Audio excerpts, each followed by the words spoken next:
大家好。如果您所在的位置呢，刚好是天气开始转凉，或是已经变凉冷的区域呢，下雪的话就别闹了哈。结球莴苣呢是一种很不错，可以替代空心菜、地瓜叶的蔬菜了。虽然自然农法呢不建议除草哈，但这内部或说是整块田的杂草生长速度呢，总是不会让人失望哈。于是呢，进行了覆网后的第一次除草了。覆网的原因呢，只是在防鸟跟防狗哈。结球莴苣呢，在天气不够凉爽时呢，很不容易结球了。但是对于不喜欢吃生菜的乡下老人呢，采用热食的方式哈，却很合胃口哈，因为结球莴苣很细嫩啊。不喜欢生食的原因呢，或许跟幼年时没有经过三明治或汉堡的洗礼有关啦。因此，很多人呢会对于生菜敬谢不敏啦。而结球莴苣呢，在开始缓缓降温时呢，就可以进行种植哈。这当熟食使用呢，也是很不错啊。由于今年降温的非常晚哈。内部不只有结球莴苣，还有波士顿奶油莴苣啊。当然呢，最鲜艳的是杂草，没有错哈。这种草呢，连狗都会踩上去吃啊。但没有结球呢，并不需要过于失望啊。一份种子就有近千颗啊。今年本来就想用这两样菜呢，来取代大陆妹啊。所以到目前为止呢，也就没有种植大陆妹哈，但后来发现有新品种呢，又尝试了一下。既然天气不够冷呢，就提早采收结球莴苣啊，继续让它长下去呢，很容易会发生徒长的情形啊。这一桶菜的样子呢，看起来算是还不差吧。接续采收波士顿奶油莴苣哈。奶油莴苣呢，本来就像大陆妹一样哈，只会呈现半包覆状态了。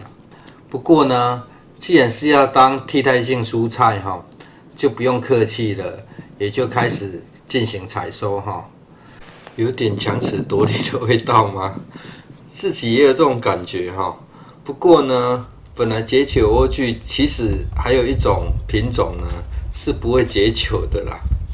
但是这样的菜色呢，也是被抢着要哈，可能吃夏天的菜吃得太累了。总之呢，个人是早有打掉重练的安排的。11月1号哈，新育苗的结球莴苣呢，幼苗已经长出了。这在后院呢，本是休耕拿来做引粪草哈，日前已经重新开启啊。不过开启的过程呢，包含太多工序规划哈，近期种菜过程呢，都加入了不少工序安排啦。有时感觉自己有点强迫症哈，就是觉得需要交代清楚啊，但是效果又有点不彰。但这休耕过的土壤呢，算是育苗呢相对快速容易许多了。为了避免尴尬的移植过程呢，个人移植的速度是不断的加速啊。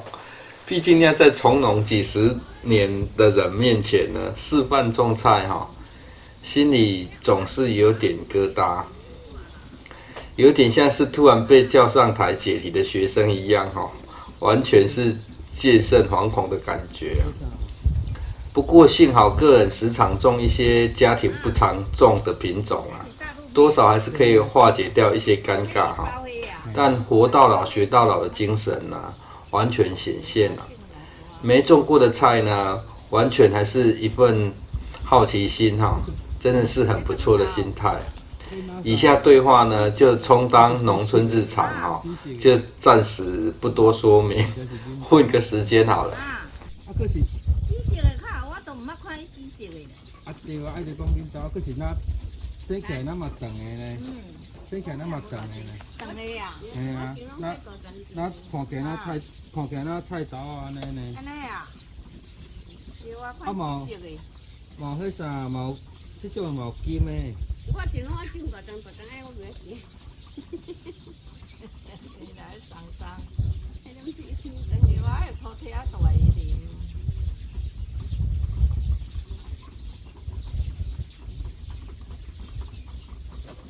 你较无休啊，无你他无甲叶甲土啊。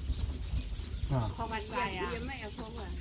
迄籽足细呢，迄籽足细，怎规叶甲乌就好啊。安尼哦，我感觉都像因菜茶场安尼用迄培养土啊，土啊较甜。迄咪像啥像培养大菇呢？是啊。伊籽咪迄籽这拢那糊安尼叶的可以种的。无你他毋较大丛就是啦，是讲你也像迄丛，你即马安尼做，土条就太大。嘿啊，着压落话较捌，较捌刷刷呀，袂啦，这第三你啊，后甲啥有压水的话，着一开始压水要刷着较简单刷啊。啊，着，那我有种，啊话，迄上早种话要包哪毋包安尼，嘿，上路啊，即摆尾来就是开始较，迄可能较恶生，迄颠倒有包啊。无热拢种较袂起来啦，热就种较莫遐热。11月3号哈，随手撒下的结球莴苣种子有点多哈，继续补种啊。这一波大概种了超过100颗吧，要吃的人呢算是有福了哈。种植完呢，浇水前再撒上引粪哈。引粪的用法呢，目前已经尝试在不同的时间进行使用了，并开始观察成效哈。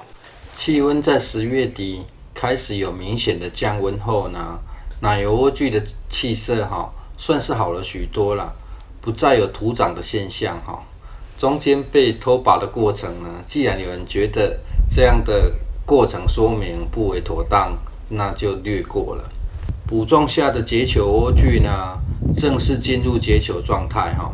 除了从叶片开始卷曲的过程呢，可见包覆效果外啊，中间的叶梗转为白色呢，更是最大的表征啦。如果家中有喜欢吃沙拉的观众朋友呢，已经确认现在的气温呢是可以轻松种植的啦。不过呢，喜爱熟食的话呢，一样还是可以拿来煮面啊、煮火锅、现炒使用啊哈。不要觉得过于奢侈啦，家庭种植呢，就是要对自己好一点啊。谢谢收看。